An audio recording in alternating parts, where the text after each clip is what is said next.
I met a traveler from an antique land who said, "Two vast and trunkless legs of stone stand in the desert.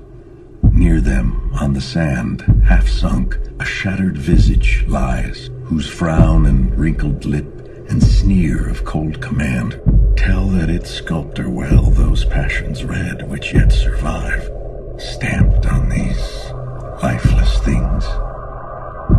The hand that mocked them and the heart that fed, and on the pedestal these words appear: My name is Ozymandias, King of Kings.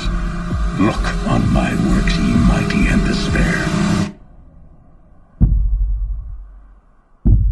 Nothing beside remains. Round the decay of that colossal wreck, boundless and bare, the lone and level sands stretch far away. That's what's going to happen to Jehovah and his blue pill snolly-gosters in the earthly establishment. Their greedy works will be empty, dust-ridden, and shattered when we, true seeker warriors, are through with them. Through with Ozymandias. The revolution of the spirit and the mind in the name of Hypatia of Alexandria continues. The war continues, but the peace is ours as it always was meant to be. It's like God's vagina. Happy heresies, and welcome to the desert of the real. Welcome with kindness and love to Aeon Byte Gnostic Radio, broadcast from the virtual Alexandria, that state of mind where East meets West. Always through the God above God that can. Saving souls and opening doors of perception, one pink beam at a time, in our Valis quest since 2006. In fact, this is our 8th year anniversary, thereabouts, and at least our Bacchus celebration of it. On this July 5th, the year of our Demiurge 2014. You will never find the more wretched hive of scum and villainy. Yesterday you might have enjoyed some fireworks on the 4th, as the Roman Empire takes on the holograph of America and its ersatz democracy. But today, and from now on, it's your divine spark releasing fireworks to blaze a dark and predatory universe. And you will be no more alone and afraid in a world you did not make. 8 years fighting the powers and principalities and midwifing the mysteries that work for you and only you. 8 years attempting to explain that jazz religion called Gnosticism. Maybe I should have just used from the beginning this quote from Stephen Davis in his book, The Secret Book of John, annotated and explained. It goes, when the Godhead ceases to know itself, God seems to be human and falls into the multiple personalities we know as human beings. Humankind is fallen God. The goal of Gnostic salvation, then, is to bring self-awareness back to God, which means that divine self-knowledge is the religious goal of human life. What is he doing? He's beginning to believe. Or as Stephen further said in my book, Voices of Gnosticism, God went crazy and became us. And as I, Abraxas in his mortal incarnation of Miguel Connor says, now we restore sanity to the cosmos together. Now we lose our monkey minds and come to our divine senses.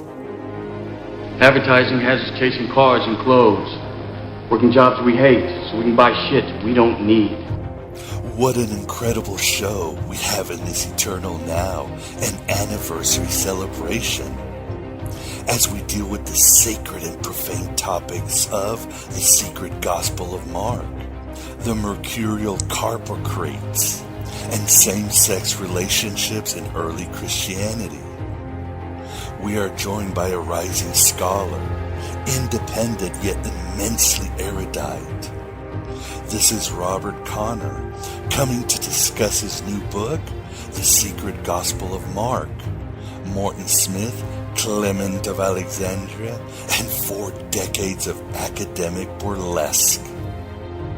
Robert joined us a few blood moons ago to discuss magic and Christianity, from his remarkable book, Jesus the Sorcerer.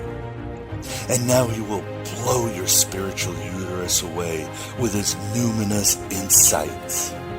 Are there any women here today?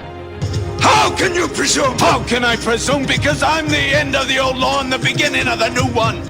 Before, though, I thought I'd start with mentioning my Patreon.com campaign. You can become a direct patron of Aeon Byte Gnostic Radio. It's simple. Pledge a few shekels here and there each time I produce for you, and I'll produce even more heresy. It's beginning to take steam with some amazing contributions, and I'm eternally grateful for those of you who have committed. Yet it's still not where it needs to be. After all, Aeon Byte in its various mediums receives thousands of listens a week, tens of thousands a month. So the Patreon campaign should have more than a few dozen cats. And I know you're out there. Sure, I understand that, like me, many of you Gnostic-minded, lovers of the esoterica, and Dionysian freethinkers are not connected to the God of this world, but more to the God in the gutter of Philip K. Dick. In other words, you've got holes in your pockets most of the time as you imagine better than the creator gods and their shitty art in heavenly places. If we live our lives the right way, then every single thing we do becomes a work of art. And if he is not the Word of God, then God never spoke. But again, you only have to pledge a few shekels here and there. So don't let me release the Kraken on your city. This is the way we can continue to build a Gnostic community, and together we will do so many wonders as we crack this counterfeit reality and discover together vast futures of light for you. So keep this in mind on this 8th year anniversary. After all, the 8th heaven, or Ogdode, is where Sophia conducts her rescue operation in Gnostic texts. So this could be the year we all become Prometheus unbound. Please go to patreon.com/AeonByte. That is patreon.com/AeonByte. Or just check out the banner at the website. Your support is essential. This is where we hold them. This is where we fight. This is where they die. On the topic of anniversaries, I would like to mention another one. The death of my brother Sean, who killed himself in a car crash while drunk on June 23rd, 2013. I wanted to comment on this because it's germane to the show's topic, which Robert will keenly handle, and that is homosexuality. Sean was gay, but never came out of the closet, despite the fact that even my Orthodox Catholic family members never really cared and accepted him for what he was, even in the end. But, as Robert and his book reveal, there is a garroting stigma on being gay still in this so-called enlightened world, as it is with other minorities. The holograph of the empire changes, but intolerance and shadow projection, 2 tools of the archons for cosmic amnesia, are still potent in our society. beyond assisting in your gaining the gnosis to be completely free in the black iron prison, Aeon Byte has always been about combating intolerance, persecution, and bigotry, even with my politically incorrect predilections. I know we're all pretty small in the big scheme of things, and I suppose the most you can hope for is to make some kind of difference. But what kind of difference have I made? What in the world is better because of me? I hope this episode gets us a step closer to kindness and love, and in a way honor Sean's memory. I don't know what form of darkness consumed my brother in the end, but not existing in an honest and open culture, I know was likely a contribution. I can't help Sean now, but hopefully together we can help those minorities on the edge of the night, under pressure, those who can't huddle closer together to the God in the gutter. I don't know what else to say. Guess we all need to walk the walk. And I will carry you when I can. And I'm sure Sean, who hasn't tasted death in the reality beyond reality, will carry me. After the interview with Robert, I will speak more on this. Tell me how he died. I will tell you how he lived. Now I'd like to break down some of the themes of the wild and mystic Carpocrates, that dreaded Gnostic mage of the 2nd century that instilled so much fear in nascent Orthodoxy. Robert discusses him in his book and in our interview, especially how he relates to secret mark and same-sex union or marriage. But here are some of the relevant points of Carpocrates, or Carpocrates as Robert calls them, and his Carpocrateans, also known as the Harpocrateans, which oddly means followers of Horus. 1. Carpocrates, as an avid reincarnation fanboy, believed that Jesus was not divine, but had reached a state of total recall and could access the eternal realm at will. In other words, Jesus was self-actualized. Finally, they determine Christ is crazy, but he's also gaining power, converting a lot of people to his beliefs, so they kill him. But his disciples keep the secret and hide it from civilization until man could develop a science sophisticated enough to prove what Christ was saying. 2. Carpocrates also believed that the only way for the imprisoned soul to escape the flesh was to experience every possible condition of earthly life, good and bad. And thus it was said that the Carpocrateans practiced plenty of left-hand work, Christians gone wild kind of stuff. Kierkegaard called it the practice of reaching perfection through sin, and this is certainly found in some Kabbalistic schools. I like to picture Jesus in a tuxedo t-shirt because it says like, I want to be formal, but I'm here to party too. 3. Carpocrates, like any Gnostic or Platonic Christian, believed the cosmos was ruled by lesser divinities, known as the Archons, the Demiurge, and that whore we know as Lady Fate. That all souls were imprisoned by Mosaic and other angelic law. What truth? That you are a slave, Neo. Like everyone else, you were born into bondage, born into a prison that you cannot smell or taste or touch. 4. It was also said that Carpocrates possessed the only authentic painting of Jesus, drawn by Pontius Pilate himself, and that he kept it alongside other luminaries such as Plato, Pythagoras, and Aristotle. Vanity is definitely my favorite sin.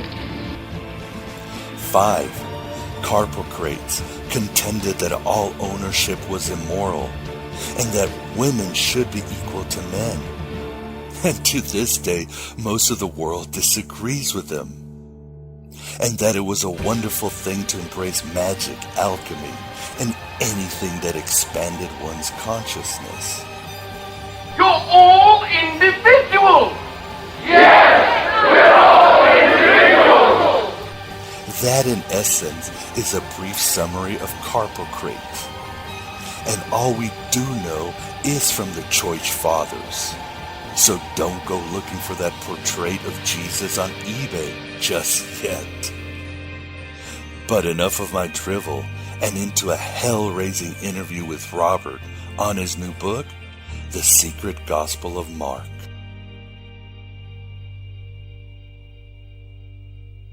This is the Aeon Byte interview, and with us we definitely have the pleasure of having back Robert Connor to discuss his new and upcoming book, The Secret Gospel of Mark. Morton Smith, Clement of Alexandria, and 4 decades of academic burlesque. How you doing, Robert? And love the byline. I'm fine. Thank you for having me on. Oh, it's always a pleasure.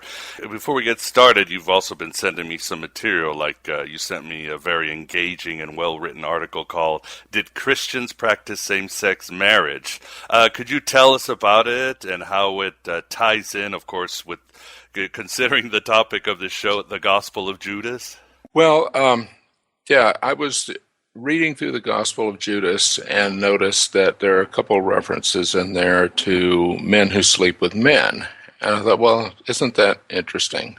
Because this is like probably the third source, maybe fourth if you count Irenaeus, that makes the accusations that early Christian sects, particularly Gnostics, were being accused of sexual misbehavior, if you will. And this source, Judas, specifies that it was male-on-male sex. I like I said in the article, I don't want to use the term homosexuality because that gets you into a big controversy about, were there really quote-unquote homosexuals in the ancient world as we understand that term. I think that's a ridiculous argument, but anyway, we'll call it same-sex relations just to avoid that particular pitfall. So I started looking at some of the other references. The most specific one is a writer from, I guess he's late 3rd, early 4th century, Epiphanius. Epiphanius was a very combative individual, very, very basically nasty kind of man, and he definitely specifically accuses the Gnostic groups of having same-sex relations, as well as having all kinds of relations, non-missionary position relations with women. The thing that particularly intrigued me, though, was Origen's Contra Celsum. Contra Celsum, to me, is the most interesting work outside of the New Testament for understanding early Christianity. This was written in the, I guess, late 1st century, actually early 2nd century, and it was an attack by a little-known philosopher named Celsus against Christianity, and it was a very painful document, apparently, for Christians. Origen finally got around to writing a rebuttal of it about 70 years later, after Celsus had died. And the document was still around in the 3rd century, and even up to the 5th. I discovered here recently that the Roman Emperor Valentinian III and Archbishop Theodosius actually ordered every copy of Contra Celsum found and destroyed in the year 448. So this document was around for basically 3 centuries as a thorn in the flesh of Christianity, and it completely disappeared as a result of this, with the exception of all of the quotations that Origen preserved in writing his rebuttal. Of course, you can't write a line-by-line rebuttal without quoting line by line right. what Celsus wrote, which inadvertently preserved a lot of the document. And one of the accusations that Celsus made against the Gnostics was that they engaged in rites that were more obscene than the rituals devoted to the Egyptian Antinous, to quote him directly. More lawless and more depraved than the rites of those devoted to the Egyptian Antinous. Now, I don't know if your listeners understand or know who Antinous was, but Antinous was the kept boy or lover or whatever of the Emperor Hadrian. And Antinous drowned under mysterious circumstances in the Nile. And Hadrian, in his grief, erected a city on the banks of the Nile, and it became a center for the worship or a cult of Antinous, which survived for probably 100 or more years. And it was associated with miraculous healing and prophecy and various other forms of magic. Antinous actually was mentioned by a number of church fathers. They really hated this cult of Antinous because apparently it was giving them some competition with the cult of this other young savior god who died under special circumstances, Jesus, and they reserved some real venom for it. There's actually a book out by Royston Lambert on this subject, and if your readers are at all interested in it, they should find this book about Hadrian and Antinous and read it, because it's wonderfully researched, and it has all of the details about this cult. In fact, this cult was so widespread that there was a statue of Antinous recovered from Eleusis in Greece as part of the Eleusinian mysteries. And the number of statues of Antinous that survive actually are more in number than any other ancient figure, believe it or not, which is quite amazing. Yeah, it was very widespread. It was very popular. And it's no wonder then that the church fathers were angered by it. But the fact that Celsus would make this charge is interesting, because Celsus had researched Christianity extensively, and he had a great deal of information that he had accumulated, all of which has proven so far to be accurate. He first of all made the accusation that Jesus was a sorcerer, and he made the accusation that he had learned magic in Egypt, and that was why the story of the flight to Egypt occurs in the book of Matthew. It may actually be why that they wrote that into the book of Matthew, to answer that charge that Jesus had learned magic in Egypt. He specifies that the Christians made quote-unquote secret compacts with each other, and they met at night, which made them suspicious. He accurately noted that certain Christian sects rejected the Hebrew God, the God of the Old Testament. They believed that the Christian God was a different God. The God above God, as you're aware. Oh, yeah. Then he mentions that some of the sects of the Gnostics rejected the doctrine of the resurrection, which they did. He also mentions specifically that they worshipped a God above heaven who transcends the heaven of the Jews. That was a typical Gnostic part of rejecting the Old Testament, calling the God of the Old Testament the demiurge, the lower God, the lesser God. So he also noticed that some of the Christian groups rejected the Pauline epistles. He also mentions that the Gnostics used magical formulas, which has been well confirmed from various sources, including pagan sources. So if you see him going down this list of items that he knew about early Christians, and we check them off, and we say, yep, yeah, that's correct, and that's correct, and that's correct. And we get down to this item about some of these Gnostic cults engaging in same-sex ritual. You have to say, well, why wouldn't that also be true? Why would he pick one particular thing to lie about if it could be disconfirmed?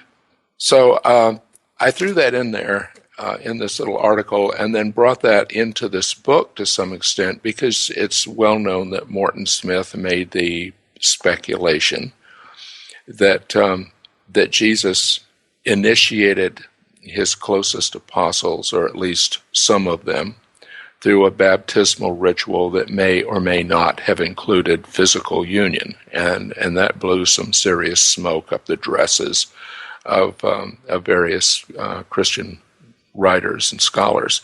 If you look at that in the context, however, of ancient Christianity, and the accusations being made in the Gospel of Judas, being made by Epiphanius, probably being referenced by Irenaeus, although the language is a little vague, and definitely being made by Celsus, who had done a good bit of research on early Christian groups.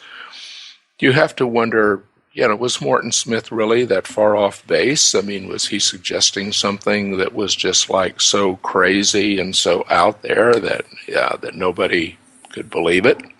Well, it doesn't seem to me that would be the case. It seems like maybe Carpocrates was the first person to raise the question about Jesus' sexual orientation, and not Morton Smith. Morton Smith was actually coming along quite late to the game there. And so that's why I worked that material in there. It really has nothing to do with marriage per se. I don't think that the Gnostics were really all that into marriage. I think that they were, I didn't go into the amount of detail in this book that I did in this particular article, but it appears that the Gnostics had a number of theological explanations for why you would engage in all kinds of sexual behavior. And one of them that is mentioned in Contra Celsum is that they may have thought that they were reenacting syzygies between heavenly bodies that were being observed, and that the physical union between people somehow magically imitated the conjunctions of planets and what have you. But that's who knows? I mean, we really don't have enough of a handle on it to understand that. Yeah, they were performing perhaps some sort of theurgy or, like you say, magic. And even then, the idea, like you say, of homosexuality was not as condemned, or let's put it this way, if it's condemned, it's not just the church fathers being nasty, it's because it was in the air. I mean, if in the Old Testament, if people are talking about don't have sex with animals, it's probably because somebody was having sex with animals. Yes, I mean, these exactly. laws, they don't come out of a vacuum. They're not just polemics. There was something going on there. And beyond that, there is certainly evidence of same-sex unions in early Christianity, like the book by John Boswell, Same-Sex Unions in Pre-Modern Europe. And, of course, we can go, there's plenty of evidence. We can go, for example, the Gospel of John. There's that very homoerotic scene where Jesus takes off his clothes and washes the other apostles. So there was something in the air. Yeah. It's hard to say what exactly goes back to Jesus, because if you look at the way that the Gospels have been edited for theological purposes, I'm kind of skeptical about the possibility of tracing specific things back to Jesus. But having said that, I think that there are 2 points about Jesus' career that could not be more clear from the evidence of the Gospels, from the evidence of the earliest letters of Paul, such as 1 Thessalonians and 1 Corinthians, and definitely from the evidence of writers like Josephus. Number 1 is that Jesus was famous as a worker of miracles, that there would be no memory of Jesus, no Christianity, none of this, unless Jesus and the early Christians were famous for working miracles. And Celsus points out that that was the case, and Origen replies that yes, that is specifically the case. Eusebius makes the same comment, that the gospel was spread not because of the power of the message, but because of miraculous performance.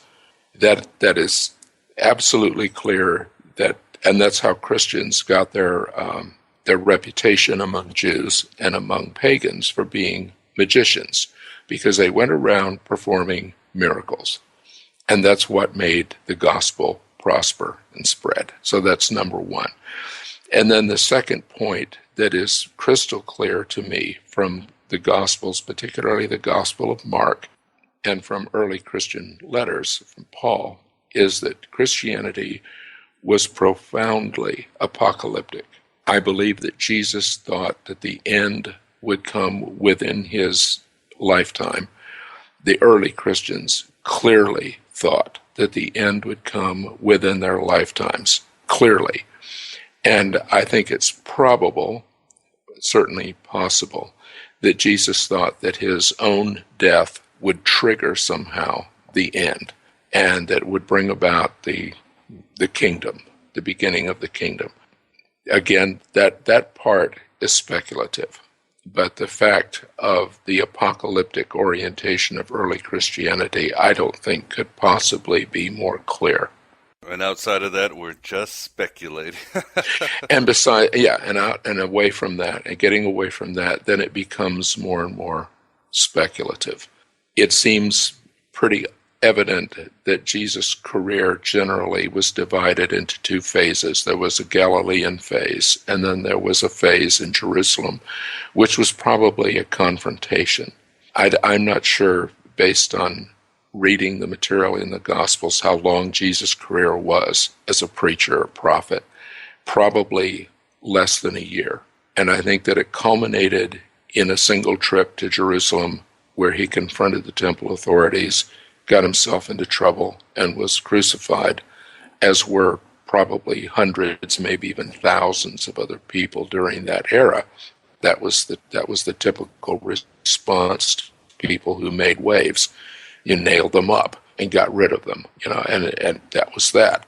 And it's also a very important thing to know that the listener needs to know, Robert, is that every writer puts their own slant into things. The author of John might have put some sort of Hellenistic mystery school things. The Carpocrateans had their own version. Mark had their own version. So just because they might have added same-sex or mysticism or aeons, it's always the author representing their community. Yes, exactly. And Smith pointed out that Matthew and Luke are basically reworkings of Mark.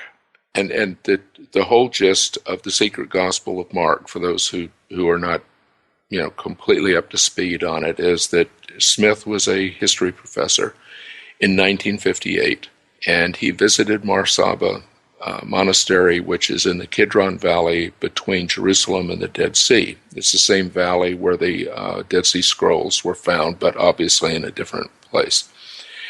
And in going through the quote-unquote library, which was basically just stacks of books, basically abandoned material, in the library at this monastery, he discovered writing in the back of a 17th century book, 2.5 pages, as I recall, of Greek handwriting that he took photos of, and working off the photos determined that it was a letter part of a letter that had been copied into this book. And the letter was from an early church father, an official named Clement of Alexandria. And that in this letter, Clement mentions 2 sections of a Gospel of Mark that do not appear in the present Gospel of Mark.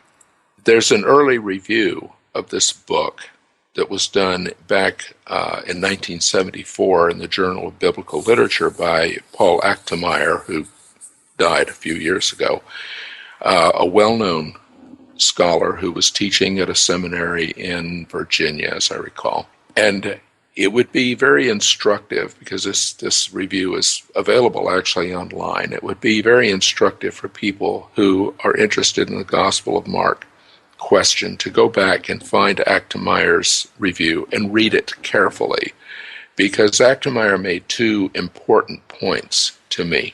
First of all, he said that the language of the Markan fragments sounded pretty much like any other apocryphal gospel. In other words, he didn't say, Smith must have just made this up out of thin air. He said, this really sounds like pretty much what you would expect from any gospel type material written in that time frame.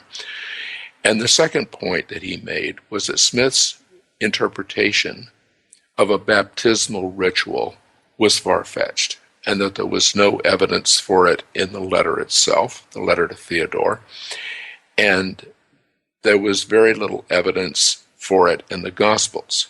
And that is true.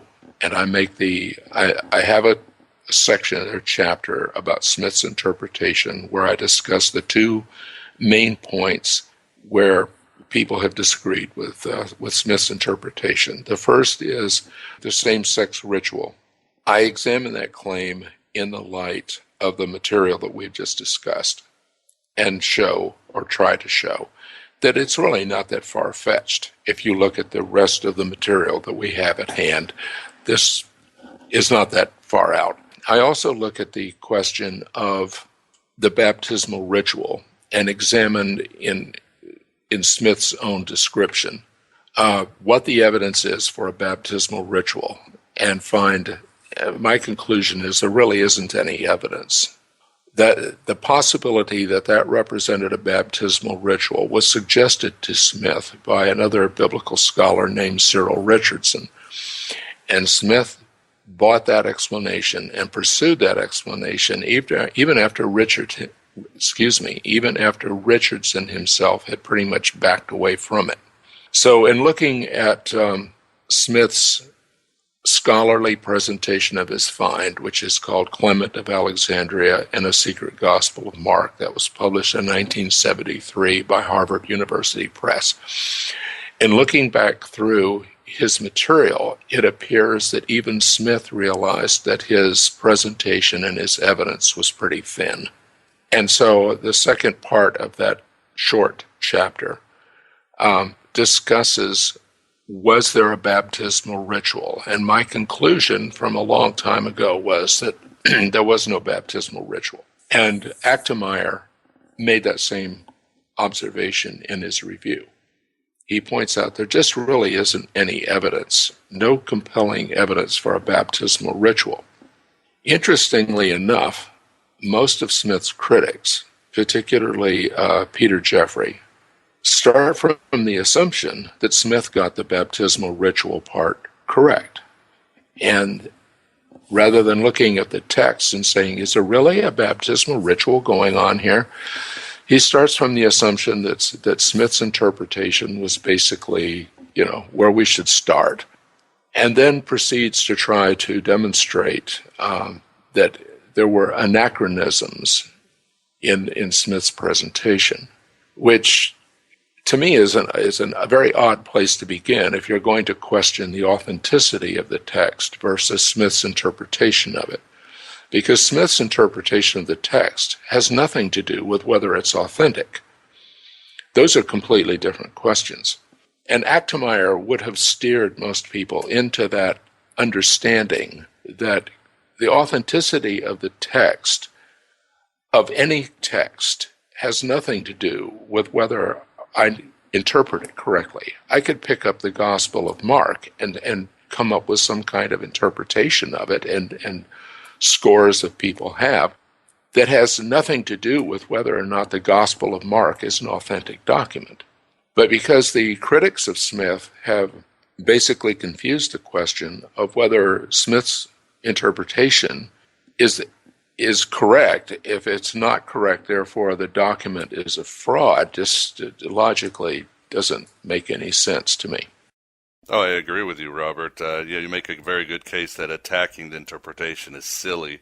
But before we go on, maybe you could tell us a bit about what Secret Mark has. I mean, basically, for the listener, it's a proto-Lazarus story, the relationship of Jesus and Lazarus, an early account, and it basically fills in the gaps of the Gospel of Mark. It makes Mark completely flow well, and it really adds that sort of mystery school sensibility to Mark, which makes sense because Mark is very mystical. It's not as bare-boned as people think.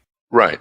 Well, Morton Smith in Clement of Alexandria proposed that there was an ur-text, so to speak, that there was an Aramaic version of the Lazarus story, and that Aramaic version was translated several times into Greek, and that John used one version of the Lazarus story to create his gospel, and that Mark had a different version of the Lazarus story to create the rich young man on the road, which then becomes the young man in the tomb.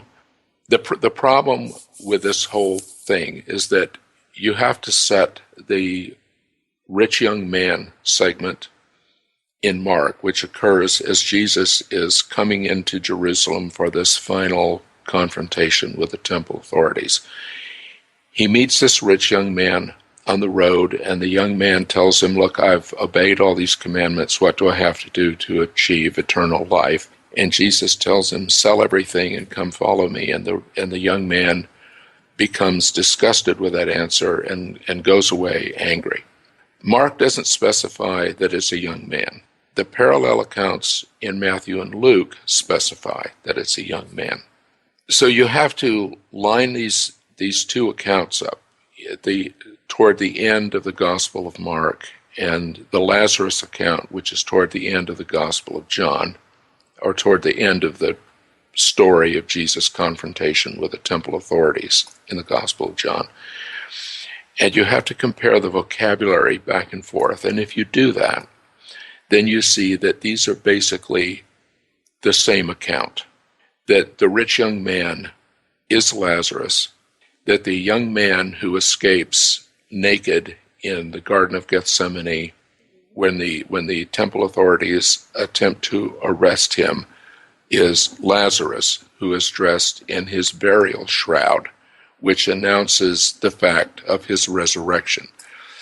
So you have to, like I said, put these accounts side by side and compare not only when they occur in the career of Jesus, but you have to compare all the vocabulary and all of the points of similarity between them. And at the end of this process, which is not just something I've done, I followed the lead of several other earlier writers on this. At the end of this process, you come to the conclusion that the rich young man that met Jesus on the road is the same rich young man that he raises from the grave, from the tomb, specifically from the tomb, in this section of Mark that we recover from the Clement letter, who is the same person as Lazarus in the Gospel of John. So you're dealing with a story in Mark that has been fragmented and has been scattered a bit.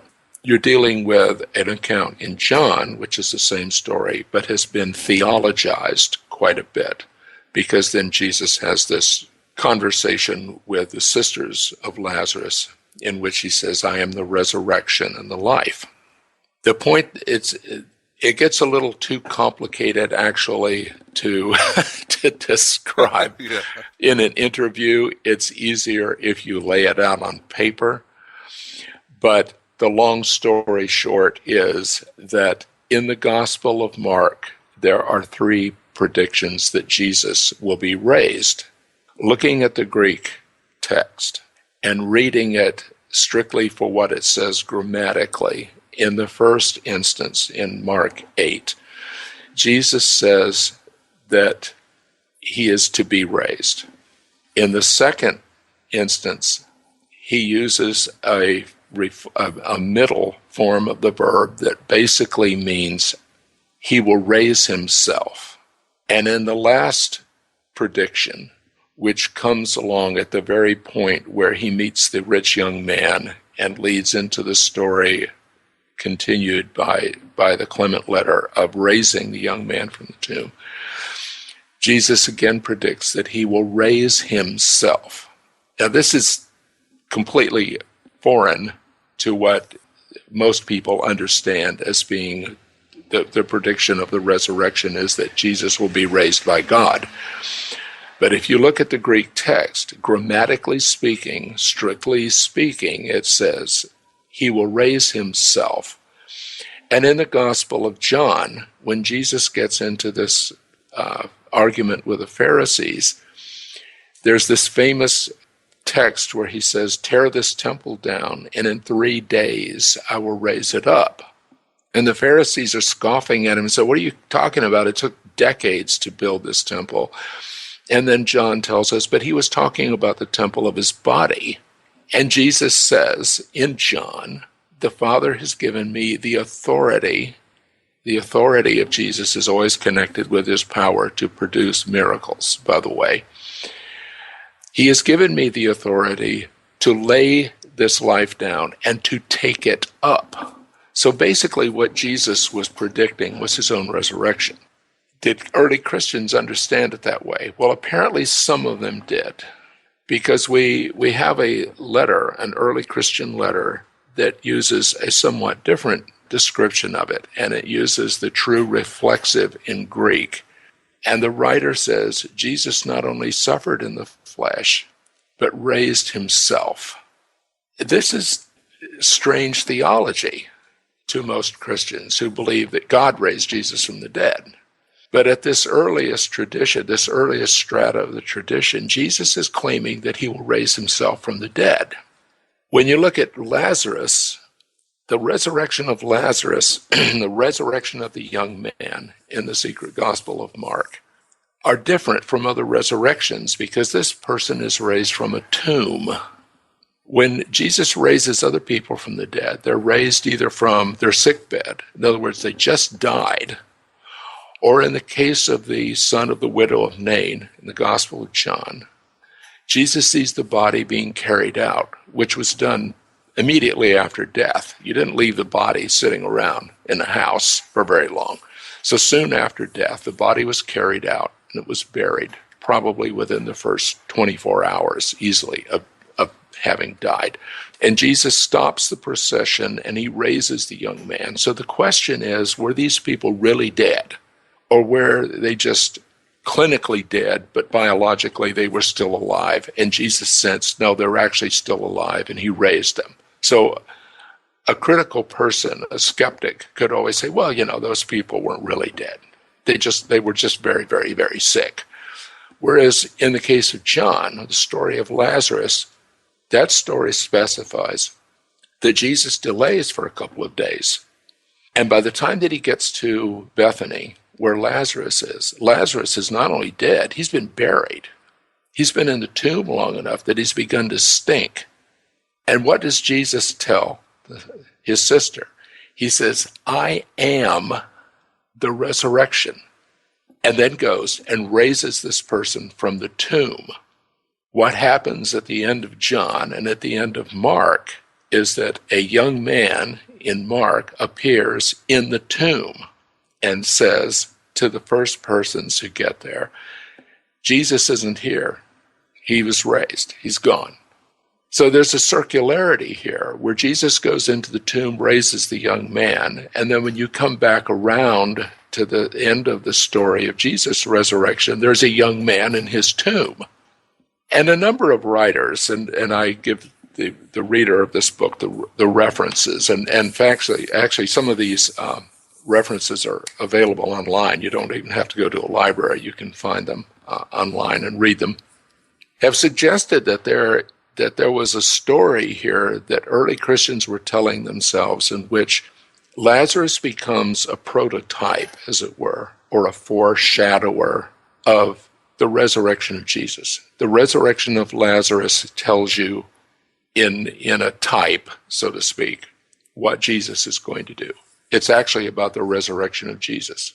That the beloved disciple, Lazarus, the young man, they're all the same person, and that this story was critical to some group of early Christians who preserved the story, and then the story is told in a fragmented way in the Gospel of Mark and also in the Gospel of John.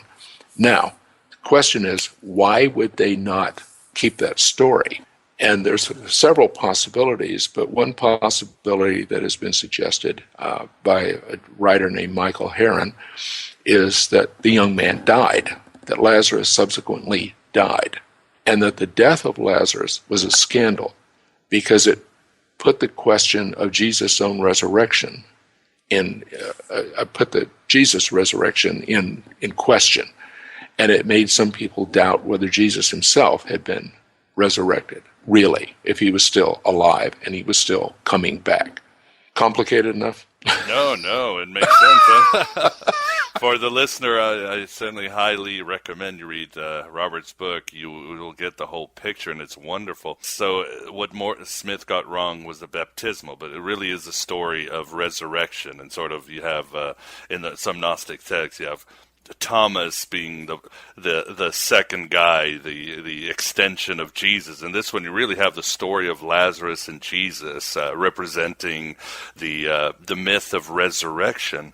For a more or less a main event question, is it safe to say that you give a high probability that Secret Mark is authentic, Robert? Yeah, I have always believed that there's a greater than 90% chance that the letter to Theodore is authentic. Specifically, and I was asked this by one of the people who is very close to this argument and has been responsible for a logical and thoughtful response to it for a long time, told me you should spell out exactly what you mean by authentic. So by authentic, I mean that yes, the fragment of the letter copied into this book was written by Clement of Alexandria, and that the fragments of Mark quoted in this letter were written by the same hand that wrote the Gospel of Mark. And so I believe that at one point that those fragments were indeed a part of an edition of the Gospel of Mark that Scott Brown, who has written on this more extensively than anyone else, has called Longer Mark. And that's what I generally prefer to call it. But the term Secret Mark has become so embedded in the literature that if you call it Longer Mark, a lot of people don't know that you're talking about Secret Mark. So yes, I think there's a very high probability that it is genuine. And I think there is virtually no probability that any of the arguments made trying to overturn that conclusion have been successful, particularly the forensic arguments that have been advanced by people like Stephen Carlson and the psychological arguments that have been very unfortunately advanced by Peter Jeffrey. Yes, I agree. The attacks are truly horrible, and they're scurrilous, and they're ad hominem, and just mocking, like you just mentioned in Peter Jeffrey's The Secret Gospel of Mark Unveiled. Could you tell us a little bit more about these attacks, or as you call it, academic burlesque? Yeah, that's, this Peter Jeffrey's book was published by Yale University Press. I had to assume that maybe their editors were all on vacation at the time that this, came out. It's hard for me to believe that a major academic press didn't have at least one person that went back to the writer and said, are you sure you really want to publish this? In his acknowledgments, here's what Professor Jeffrey says. I'm quoting here. It's on page 9. "And I pray for the late Morton Smith, may God rest his anguished soul." Really? God, yeah. What does Peter Jeffrey know about Morton Smith's soul? Now, I understand that he is a Benedictine oblate. I don't know what being a Benedictine oblate amounts to. I guess it's like being a really big fan of the Benedictines, and when they're playing in your town, you can hang out with them if you pick up the bar tab or something. Because you haven't taken vows to be a Benedictine. Like a Beatles oblate or something. Yeah. So you're like a Benedictine groupie or something. But this is when I read this book for the first time, the writer lost me right there. I mean, that is the most condescending, arrogant statement that I think I've ever seen in an academic publication. I will pray for your soul. Really? Give me a break. And it goes on from there. I mean, it just gets worse and worse. Now, I would point out to the listener that Stephen Carlson, who had a moment in the Sun following the publication of his book, and Peter Jeffrey, who has kind of become the main spokesman for denying the authenticity of Mark. Neither one of these gentlemen ever met Morton Smith. They never met him. They never exchanged a word with Morton Smith. The document that they claim to have debunked as a forgery is something they have never seen. Neither one of these men have ever seen the Clement letter. There are people who have, but neither Carlson nor Jeffrey have seen this document. So, when Stephen Carlson's book came out, there were a number of people who immediately jumped on the bandwagon and announced that Morton Smith's work had been completely debunked. It had been completely overturned, utterly refuted. There would be no question about the authenticity of the letter to Clement, or the letter to Theodore. And that's odd that no one ever asked. Now, these are tenured professors in mostly Bible colleges. I mean, let's be frank. See, there's that to consider. Right. The main thing to know about this whole controversy is that at the end of the day, it's a religious controversy. It's got nothing to do with forensics, and it's got nothing to do with authenticity. It's a religious squabble between people who are committed to a belief to some degree in Christianity and a desire not to see that apple cart disturbed by the emergence of a gospel fragment that suggests that early Christian texts were manipulated or that raise questions about early Christian ritual. Okay, so that was really the problem, is that this offended people's religious sensibilities. So we should certainly make that clear right from the get-go. Now, the question, though, never arose among anybody who accepted Carlson's, quote, proofs. And he's a lawyer. He's not even a scholar. Yeah, he's a lawyer. He's a patent attorney at the time. So nobody said, gee, is Stephen Carlson, does he have any background in authenticating documents? Does he have any background in paleography? What is the basis on which he did all of this handwriting analysis? Well, it turns out that no, he doesn't have any training in handwriting analysis or document verification, if you want to use the technical term. He knows nothing about Greek paleography, has never published on the question, and he was working from halftone reproductions of the letter. Like I said, he's never actually seen the letter. He wasn't even working from adequate photographs of the letter. It would appear that he was looking at the halftone reproductions of the letter in Smith's book.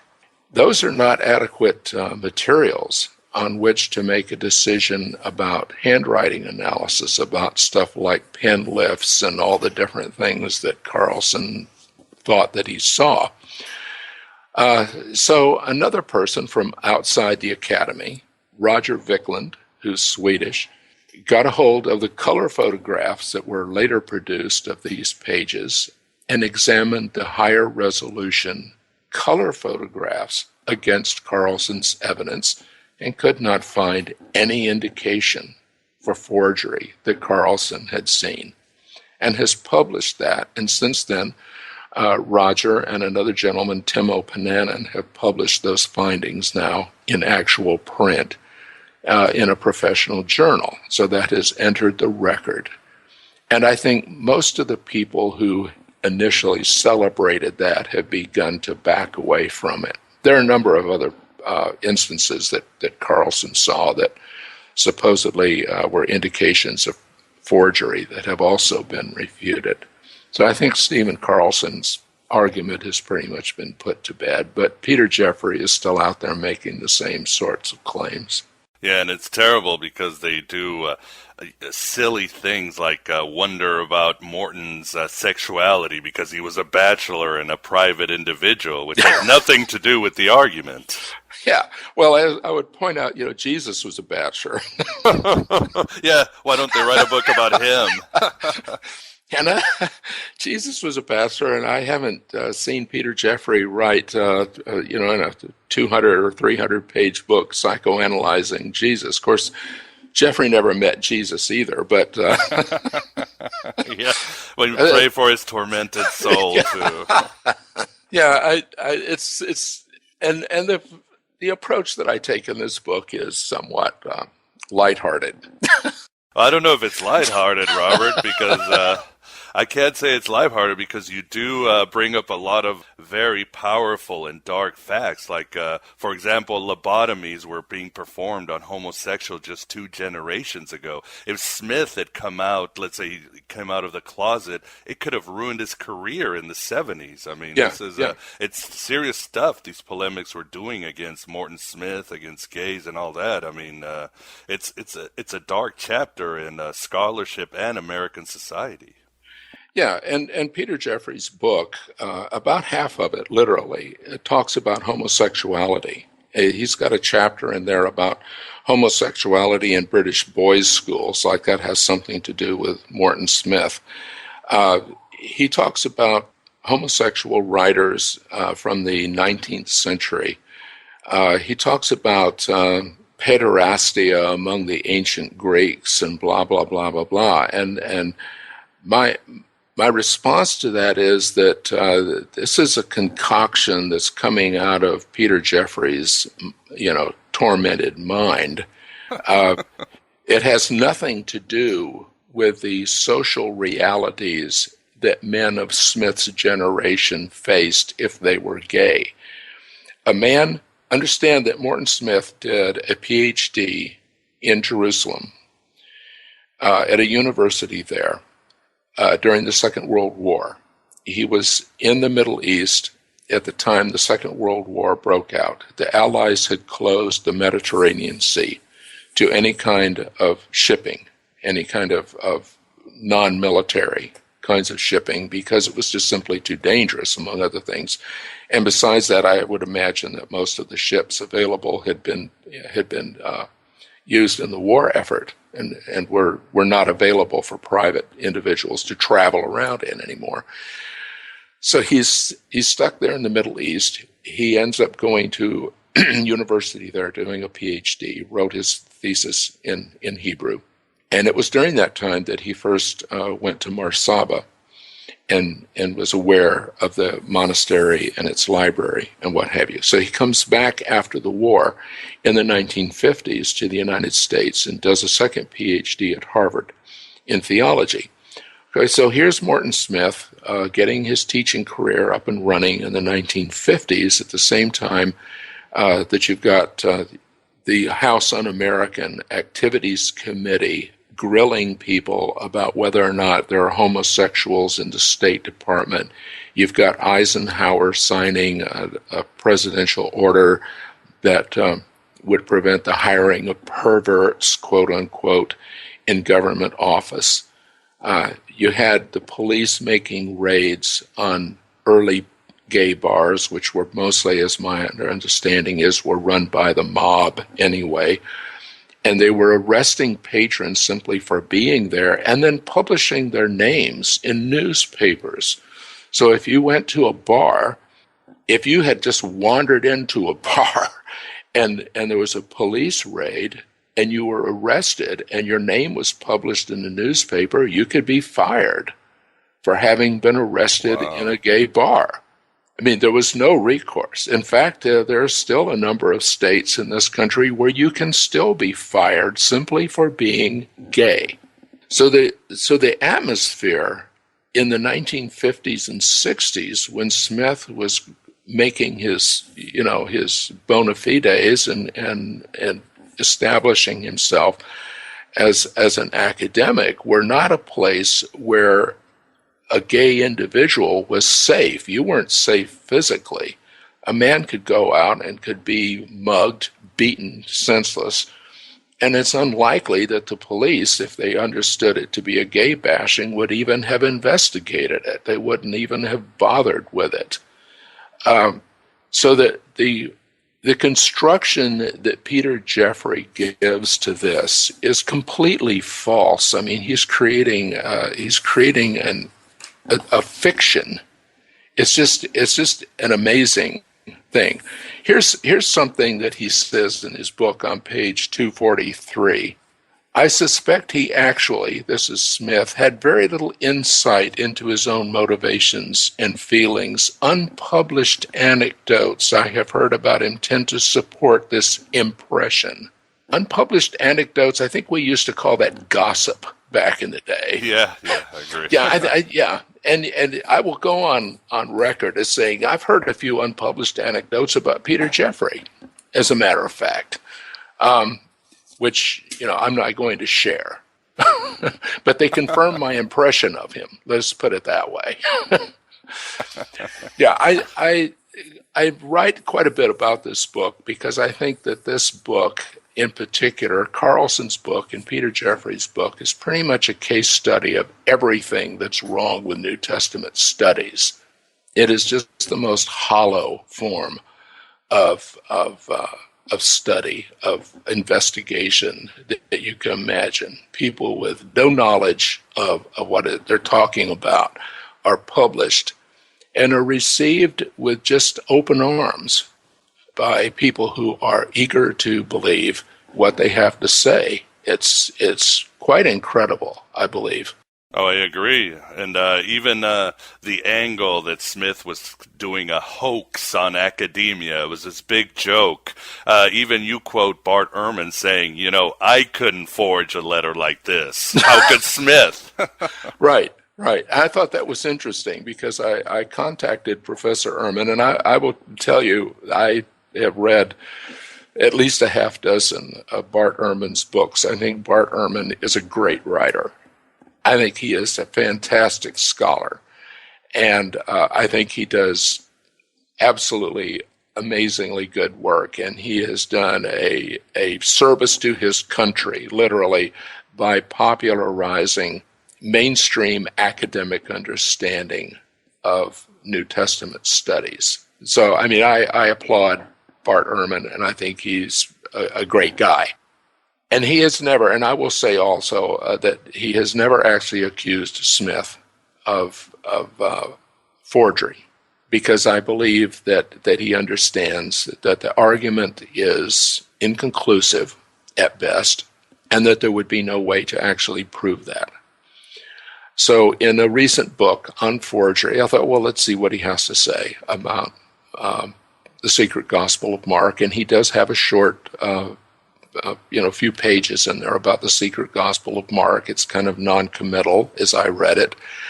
But I thought it was interesting that he points out that he has extensive training in Greek. Anyone who is familiar with Dr. Ehrman's work understands that, yes, he has very extensive training in Greek. He has done a number of critical studies. He's published a book on Greek manuscripts of early Christian writings.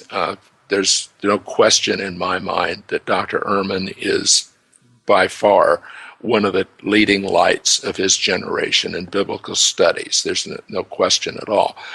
So I thought it was interesting that he says, I know a lot of these languages, but I couldn't compose a letter in one of them. Yeah, exactly. It's like, come again? We'll just have to pray for his tormented soul while you're at it. And I thought it was ironic, and I thought I would point it out. And I don't wish him any ill will, and I certainly don't mean him to take offense at it. But I thought it was kind of ironic that he would make that observation about himself. But he would be open to the possibility that Morton Smith, who I don't think was any smarter than Bart Ehrman, and I don't think was any better trained, could compose a letter. And speaking as a guy who translated this letter, out of Greek back in the day, I can tell you that the two different types of Greek here, Clement's Greek and Mark's Greek, are very, very different. There are two very different social registers being expressed here, two very different vocabularies and styles. And it would be very tough for anybody to imitate two different styles that change that abruptly within a letter like that. But that's all I got to say about that. Oh, I agree with you. But I think that's all the time we have today, Robert. I'd like to thank you very much for coming on and discussing your great book, your upcoming book, The Secret Gospel of Mark, Morton Smith, Clement of Alexandria, and certainly 4 decades of academic burlesque. Well, I thank you very much. I hope I haven't muddied the water too much. You've cleared them. Maybe we'll find Antonius at the bottom of this water. His body, finally. Who did it? Was it maybe Morton Smith killed him? You never know. You never know. Well, I appreciate you having me on.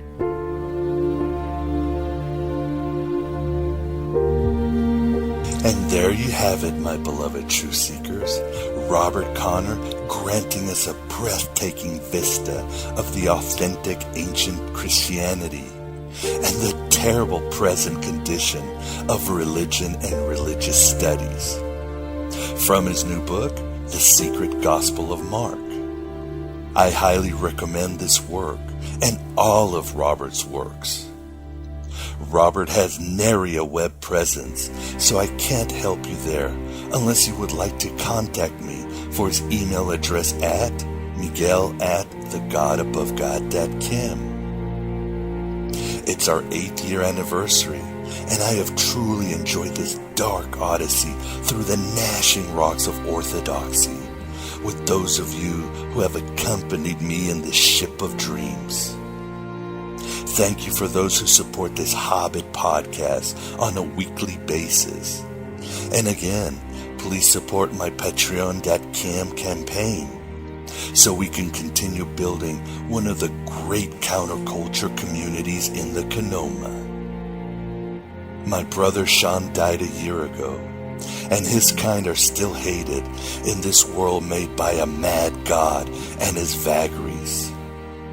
Let us fight the good fight, finish the race, and keep the faith, and end this horror against those who need to huddle closer to the God in the gutter of Philip K. Dick. As promised, to end, I'd like to quote a passage from Nietzsche's Thus Spake Zarathustra, which I quoted after my mother and father died not too long ago. It's a powerful passage that represents the themes and ethos of the show in 8 years of broadcasting. Those themes and ethos are breaking boundaries, embracing ultimate spiritual freedom, deconstructing reality, and venturing beyond all systems into the ecstasy of the paradox that is the marriage of pure individuality and non-being. When I came to men, I found them sitting on an old conceit, the conceit that they have long known what is good and evil for man. All talk of virtue seemed an old and weary matter to man, and whoever wanted to sleep well still talked of good and evil before going to sleep. I disturbed this sleepiness when I taught. What is good and evil no one knows yet, unless it be he who creates. He, however, creates man's goal and gives the earth its meaning and its future. That anything at all is good and evil, that is his creation. And I bade them overthrow their old academic chairs and wherever that old conceit had sat. I bade them laugh at their great masters of virtue and saints and poets and world redeemers. I bade them laugh at their gloomy sages and had whoever had any time sat on the tree of life like a black scarecrow. I sat down by their great tomb road among cadavers and vultures, and I laughed at all their past and its rotting, decaying glory. My wise longing cried and laughed thus out of me. born in the mountains, verily, a wild wisdom, my great broad winging longing. And often it swept me away and up and afar, in the middle of my laughter, and I flew quivering, an arrow through sun-drunken delight, away to distant futures which no dream had yet seen. I am Abraxas, broadcasting at the virtual Alexandria through the God above God that can. The road is ended, the song is over. Thought I'd have something more to say. But don't cultivate any troubles, my beloved true seekers, because like heaven above you, the spy that loved you, I'm keeping all of your secrets safe with me tonight. Hello and goodbye as always.